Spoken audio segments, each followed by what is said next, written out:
निर्दोष ईसीएल कर्मी को झूठे केस में फंसाने के आरोप में आईपीएस अफसर पर कार्रवाई की अनुशंसा की गई है। बता दें कि ईसीएल कर्मी चिरंजीत घोष को गोड्डा में एनडीपीएस एक्ट में फंसाने के आरोप में गोड्डा के तत्कालीन एसपी शैलेंद्र वर्णवाल की भूमिका संदिग्ध पाई गई है। बता दें कि तत्कालीन एसपी शैलेंद्र वर्णवाल फिलहाल एसटीएफ में एसपी के पद पर कार्यरत है। जांच रिपोर्ट के आधार पर सीआईडी एडीजी ने कार्रवाई की अनुशंसा की है।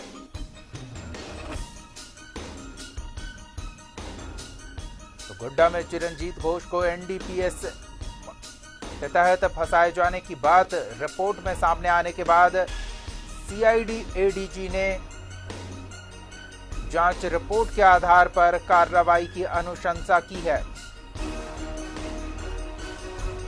और अधिक जानकारी के साथ हमारे सहयोगी अभिषेक जुड़ रहे हैं। हम सीधे उनका रुख करेंगे और जानेंगे कि सीआईडी एडीजी की कार्रवाई की अनुशंसा जो जांच रिपोर्ट पे की गई है उससे स्पष्ट है कि वर्दी पर यह बदनुमा दाग लगाया गया है शैलेंद्र वर्णवाल की कार्रवाई से।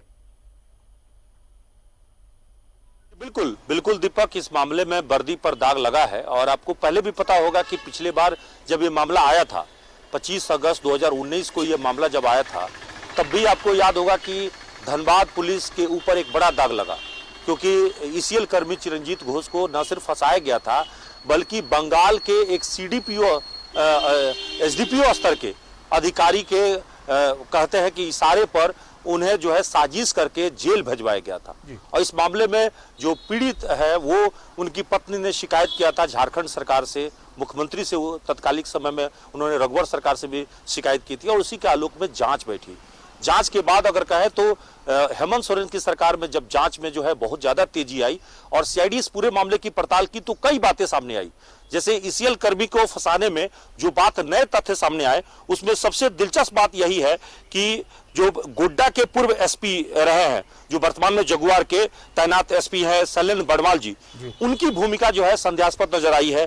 और दूसरा महागामा के जो थाना प्रभारी है सूरज कुमार, इनकी भूमिका आई है। इनके बारे में खबर है कि चिरंजीत घोष को एक अलग मामले में, कोयला चोरी के मामले में न सिर्फ इन्हें फंसाया गया बल्कि थाना प्रभारी चार्ज लेने से पहले ही उनके खिलाफ में एक रिपोर्ट तक तैयार कर दी। मतलब उसको जेल भेजने की तैयारी ही नहीं की गई थी बल्कि एक जांच के पहले एक रिपोर्ट तैयारी कर लेना और रिमांड पर लेने की तैयारी करना, यह साबित करता है कि एक पूरी साजिश में ये सभी लोग भी इनकी भूमिका रही है और सीआईडी इसी बात को पकड़ ली है। और इसीलिए विभागीय कार्रवाई के लिए अगर कहें कि ये दोनों पर विभागीय की कार्रवाई की तलवार लटक रही है और सीआईडी रांची इस पूरे मामले की तफ्तीश भी कर रही है। और जैसे जैसे मामले अंदर तक जो है पहुंचती जा रही है वैसे वैसे इस केस का जो है खुलासा होने लगा, क्योंकि पहले ही आपको याद होगा कि धनबाद में इस मामले में 3 लोग जेल गए थे और एक बंगाल का कोयला तस्कर जेल भेजा गया था। कुल 4 लोगों की जेल भेजे गए थे।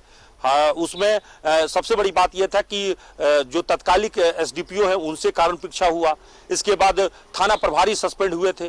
तो ये पूरा मामले में 34 दिन बाद जो है जेल से जो है रिहा हुए थे, जब पुलिस ने, धनबाद पुलिस ने ही इस केस में अपनी एक अलग से पूरक डायरी पेश की और कहा कि तथ्यों की भूल बताया और उसमें कहा कि इनके खिलाफ कोई मामला नहीं निकला है, ये निर्दोष है। और दूसरी ओर कहे कि एक और मामले में इनको गोड्डा में फंसाने की तैयारी चल रही थी। तो इसका मतलब साफ है कि एक सिंडिकेट था जो बीच का, वो कहीं ना कहीं चिरंजीत को फंसाने के लिए पूरी तैयारी किया। और एसडीपीओ जो है वो बंगाल का मिथुन डे, उनकी बड़ी भूमिका है। बड़ी बात यही है कि मिथुन डे अभी भी झारखंड के सीआईडी के सामने प्रस्तुत नहीं हुए, जांच के लिए हाजिर नहीं हुए, जबकि 2 बार उनको समन भेजा गया।